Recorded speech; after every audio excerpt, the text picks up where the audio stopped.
ಹೋಗಿ ಸಾಧಾರಣ 1 ವರ್ಷ ಆಯಿತು. ಯಾಕೆ ಅಂತ ಅಂದರೆ ಜನ ನನ್ನ ಡೈರೆಕ್ಟಾಗಿ ಕೇಳೋದಿಲ್ಲ, ಯಾಕಂದರೆ ಕೂದಲು ಬಿಟ್ಟಿರ್ತೀವಲ್ಲ, ಭಯ, ಏನೋ ಒಂಥರ ಭಯ ಇರ್ತದೆ, ಏನೋ ಕೇಳೋದಿಲ್ಲ. ಅವರು ಗೆಸ್ ಮಾಡಿ ಸ್ಟಾರ್ಟ್ ಮಾಡ್ತಾರೆ, ಅವ್ರು ಮಾಡಿ ಗೆಸ್ ನಂಬರ್ 1. ಇನ್ನೊಂದು ದುಡ್ಡಿಲ್ಲ, ಕಟಿಂಗ್ ಶಾಪ್ ಹೋಗಿ ದುಡ್ಡಿಲ್ಲ, ಇದೊಂದು. ಮತ್ತು ಕೆಲವರು ವಯಸ್ಸಾದವರು ಅವರು ಏನು ಗೆಸ್ ಮಾಡ್ತಾರೆ ಅಂದರೆ ಇವನು ದರ್ಶನ ಪಾತ್ರೆ ಆಗ್ತಾನೆ, ಅದಕ್ಕೋಸ್ಕರ ಕೂತಿರ್ತೀನಿ, ಅವರೇ ಗೆಸ್ ಮಾಡ್ಕೊಳ್ಳೋದು, ಅವರೇ ಅವರು. ಮತ್ತು ಕೆಲವರು ಕ್ರಿಕೆಟ್ ಫ್ಯಾನ್ಸ್ ಇರ್ತಾರೆ, ಅವ್ರು ಹೇಳೋದು ಇನ್ನು KL ರಾಹುಲ್ ಥರ, ಅವನು ಸ್ಪೋರ್ಟ್ಸ್ ಮೆಂಟಾಲಿಟಿ ಇತ್ತು, ಇನ್ನು KL ರಾಹುಲ್ ಮತ್ತೊಬ್ಬ ಅವನ ಥರ ಅಂತ. ಮತ್ತು ಕೆಲವರು ನಾಟಕದ ಹುಚ್ಚಿನವರು ಇರ್ತಾರೆ, ಇವನು ಯಾವುದೋ ಪಾತ್ರ ಮಾಡಿಗೋಸ್ಕರ ಕೂತು ಬಿಟ್ಟಿದ್ದಾರೆ ಅಂತ ಅವ್ರು ಗೆಸ್ ಮಾಡೋದು. ಡ್ರಾಯಿಂಗ್ ಮಾಡ್ತಾರೆ, ನಾರ್ಮಲಿ ಇವಾಗ ಈ ಥರ ಕ್ರಾಪ್ ಕಟ್ ಮಾಡ್ತಾರಲ್ವ, ನಿಮ್ಮ ಫೇಸ್ಗೆ ಈ ಹೇರ್ ಸ್ಟೈಲ್ ಸೂಟ್ ಆಗೋದು ಅಂತ ಅವ್ರಿಗೆ ಖುಷಿ, ಕೆಲವರಿಗೆ ಬೇಜಾರು. ಒಬ್ಬರೊಬ್ಬರಿಗೆ ಒಂದೊಂದು ಅಭಿಪ್ರಾಯ ಕೇಳಿ, ನನ್ನ ಅಭಿಪ್ರಾಯ ಯಾಕೆ ನಾನು ಕೂತು ಬಿಟ್ಟಂತ ಯಾರು ಕೇಳೋದೇ ಇಲ್ಲ, ಅದನ್ನ ಹೇಳಿಗೋಸ್ಕರ ನಾನು ಬಂದಿದ್ದೀನಿ. ಸುಮಾರು 1 ವರ್ಷದಿಂದ ನಾನು ಕಟಿಂಗ್ ಶಾಪ್ಗೆ ಹೋದೆ. ಅಲ್ಲಿ ಕಟಿಂಗ್ ಮಾಡೋದು ಮುಂದೆ ತುಂಬ ಕೂದಲಿತ್ತು, ಕಟಿಂಗ್ ಮಾಡ್ತಾ ಅವನು ಹಿಂದೆವನು. ಅವನೇನು ಹೇಳಿದ ಅಂದರೆ, ಭಯ ಇದರ ಬಾಲ್ ಜಾಗ ಇದೆ, ಅವ್ನು ನಗಾಡ್ತಿದ್ದಾನೆ. ನಾನು ನೋಡಿ ಇನ್ನೂ ಸ್ವಲ್ಪ ಗೋಳಾಗಿ ಸ್ಟಾರ್ಟ್ ಆಗಿದೆ, ಕಟಿಂಗ್ ಶಾಪ್ ಹೋಗಿ ನಂಗೆ ಮನಸ್ಸೇ ಆಗಿಲ್ಲ. ಇನ್ನೇನು ಮಾಡೋದು, ಕೂದಲು ಉಳಿಸ್ಬೇಕಲ್ಲ, ಅದಕ್ಕೆ ಪ್ಲ್ಯಾನ್ ಮಾಡಿ ಸ್ಟಾರ್ಟ್ ಮಾಡಿ. ಕೂದಲು ಜಾಸ್ತಿ ಇದ್ದವ್ರಿಗೆ ಟಿಪ್ಸ್ ಕೇಳಬೇಕು, ಕೂದಲು ಜಾಸ್ತಿ ಗಂಡಸಿಗಂತೂ ಇರೋದಿಲ್ಲ. ನಾರ್ಮಲಿ ಲೇಡೀಸಿಗಿರುತ್ತೆ, ಒಬ್ಬರು ಆಂಟಿ ಸಿಕ್ಕಿದ್ರು ಅವ್ರನ್ನ ಕೇಳಿದ್ರು, ಇವರಲ್ಲ ಜಾಸ್ತಿ ಕೂದಲು ಇದ್ದವರಿಗೆ ಅವ್ರನ್ನ ಕೇಳಿದರೆ, ಏನು ಈ ಥರ ಕೂದಲೆಲ್ಲ ಬಿಟ್ಟಿದ್ದೀರಾ, ಏನು ನಂಗೊಂದು ಟಿಪ್ಸ್ ಕೊಡಿ ಅಂತ. ಅವರು ನಗಡ್ತಾ ಹೇಳಿದ್ರು, ಅಂದರೆ ಅವ್ರು ಮದುವೆ ಆಗುವಾಗ ಇನ್ನೂ ಜಾಸ್ತಿ ಕೂದಲು ಇತ್ತಂದರೆ, ಈಗೆಲ್ಲ ಕೂದಲು ಉದುರೋಗಿದೆ ಅಂತೆ, ಇಲ್ಲಿ ತಲೆಯೆಲ್ಲ ಗೋಳಾಗಿದೆ. ಅದು ನನಗೆ ನೋಡುವಾಗ ಇಲ್ಲಿಂದ ಕೂದಲು ಇತ್ತಲ್ವ, ಫುಲ್ ಕೂದಲಿದೆ ಅಂತಲೇ ನನಗೆ ಅವಾಗ ಒಂದು ಐಡಿಯಾ ಫ್ಲಾಶ್ ಆಯಿತು. ತುಂಬ ಕೂದಲು ಬಿಟ್ಟರೆ ಎಲ್ಲ ಸಣ್ಣ ಗೋಳಿದ್ರು ಕಾಣುವುದಿಲ್ಲ, ಕವರ್ ಮಾಡ್ಕೊಂಡು ಹೋಗೋದು. ಅದೊಂದು ಐಡಿಯಾ ತಗೊಂಡೆ ನಾನು. ಅದು ತಗೊಂಡು ನೆಕ್ಸ್ಟ್ ಕೂದಲು ಬೆಳಿಗ್ಗೆ ಸ್ಟಾರ್ಟ್ ಮಾಡಿದೆ. ನಂದು ಇದರಿಂದಾಗಿ ಒಂದು ಕಟಿಂಗ್ ಶಾಪ್ ಒಂದು ತಿಂಗಳಿಗೆ ಒಂದು 2 ತಿಂಗಳಿಗೆ ಒಂದು ದುಡ್ಡು ಉಳಿತು, ಒಂದು 100-200 ರೂಪಾಯಿ. ಮತ್ತು ಅಲ್ಲಿಂದ ಪೆಟ್ರೋಲ್ ಚಾರ್ಜ್, ಅಲ್ಲಿ ಹೋಗಿ ಬರಬೇಕಲ್ಲ, ಅದು ದುಡ್ಡು ಉಳಿತು. ಮದುವೆ ಆಗಿದೆ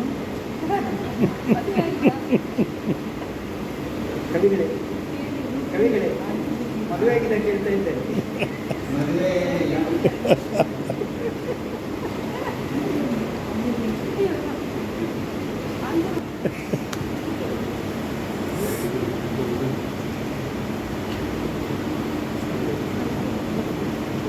ಮತ್ತೆ ಈ ಥರ ಕೂದಲು ಬೆಳ್ಳಿಗೆ ಶುರು ಮಾಡಿದಾಗ ನಾರ್ಮಲಿ ಯಾರು ಪಾಸಿಟಿವ್ ಮಾತಾಡೋದು, ನೆಗೆಟಿವ್ ಮಾತಾಡ್ತಾರೆ. ಎಲ್ಲರ ಥರ ನಾವಿರ್ಬೇಕಂತ, ಎಲ್ಲರೂ ಕ್ರಾಪ್ ಕಟ್ ಮಾಡಿದರೆ ನಾವು ಹಾಗೆ ಇರಬೇಕು ಅಂತ.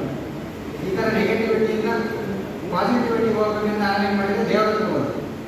ದೇವರ ಹತ್ರ ಅಂದರೆ ದೇವಸ್ಥಾನಕ್ಕೆಲ್ಲ ಮನೆಯಲ್ಲೇ ಸೇವನೆ ಇರ್ತದೆ, ಅಲ್ಲಿ ಹೋಗಿ ಅಬ್ಸರ್ವ್ ಮಾಡ್ತೀನಿ. ಎಲ್ಲ ದೇವರುಗಳು ಕೂತಿದೆ, ಯಾರು ಗಂಡ ದೇವರು, ರಾಮ, ಕೃಷ್ಣ, ಶಿವ, ಯಾವ ದೇವರುಗಳನ್ನ ಅಬ್ಸರ್ವ್ ಮಾಡಿ, ಸುಬ್ರಹ್ಮಣ್ಯ, ಅಯ್ಯಪ್ಪ, ಯಾವ ದೇವರುಗಳನ್ನ ಅಬ್ಸರ್ವ್ ಮಾಡಿದ್ರೆ ಊಟ ಕೂತಿದೆ. ಅಲ್ಲಿ ಕಟ್ಟಿಂಗ್ ಶಾಪ್ ಇಲ್ಲ, ದೇವರು ಕೂತಿದೆ, ಭಕ್ತರಿಗಿಲ್ಲ.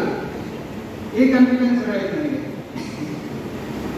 ದೇವರನ್ನು ಪೂಜೆ ಮಾಡೋರು ಫಾಲೋ ಮಾಡಬೇಕಲ್ಲ ಭಕ್ತರು, ಇವರೇ ಕಟಿಂಗ್ ಮಾಡ್ತಿದ್ದಾರೆ. ಮತ್ತೆ ಸ್ವಲ್ಪ ರಿಸರ್ಚ್ ಮಾಡೋ ಅಂತ ನಾನು ಸ್ವಲ್ಪ ಗೂಗಲ್ ಹುಡುಕಿದೆ, ಬೇರೆ ಧರ್ಮ ದೇವರು ಹೇಗಿರ್ತಾರೆ ಅವರು, ಜೀಸಸ್ ಆಗಲಿ, ಮತ್ತು ಪೈಗಂಬರ್, ಆಮೇಲೆ ಇವರು ಗೌತಮ ಬುದ್ಧ, ಮಹಾವೀರ, ಇನ್ನು ಗುರುಣ, ಎಲ್ಲ ಸಂಸ್ಥಾಪಕ, ಎಲ್ಲ ದೇವರಿಗೂ ಊಟ ಕೂತಿದೆ.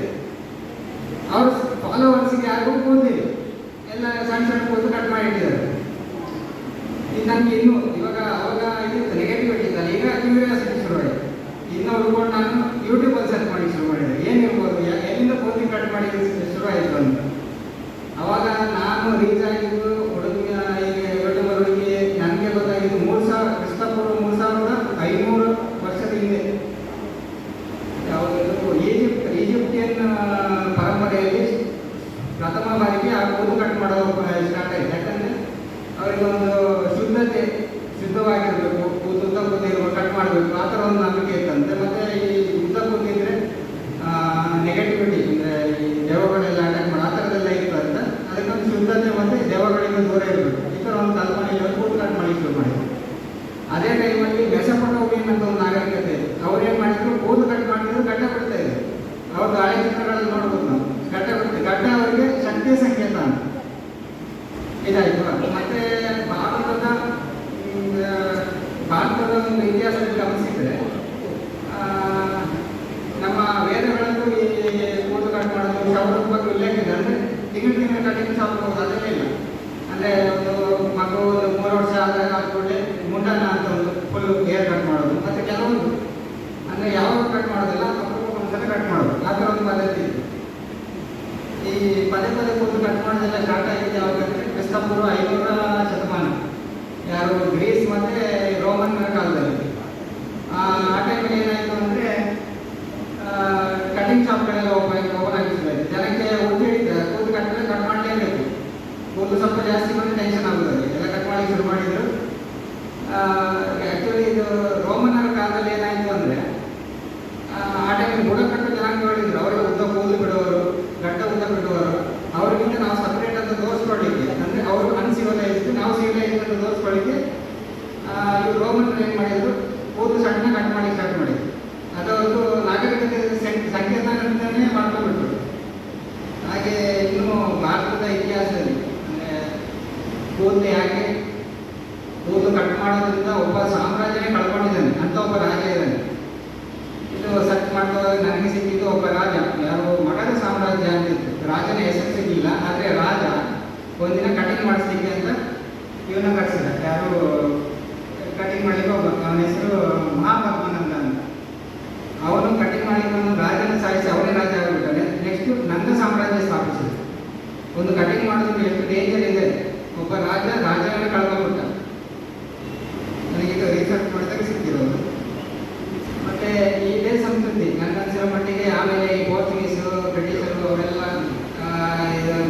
ಕಡಲ ಮಾರ್ಗವಾಗಿ ಬಂದು ಆ ಸಂಸ್ಕೃತಿ ಅವರು ಇಲ್ಲಿಂದ ತೋರ್ಕೊಂಡು ಹೋದರು. ಆದರೆ ಈ ಸಂಸ್ಕೃತಿಗಳನ್ನ ನಮಗೆ ಬಿಟ್ಟು ಹೋದ್ವಿ. ಈ ಕಟಿಂಗ್ ಮಾಡಿಸೋದು, ಸಣ್ಣ ಕಟಿಂಗ್ ಮಾಡೋದು, ಇದೇ ನಾಗರಿಕತೆ ಸಿಂಬಲ್ ಅದರಲ್ಲಿ ಇಲ್ಲಿ ಬಿಟ್ಟು ಹೋಗೋದು ನನ್ನ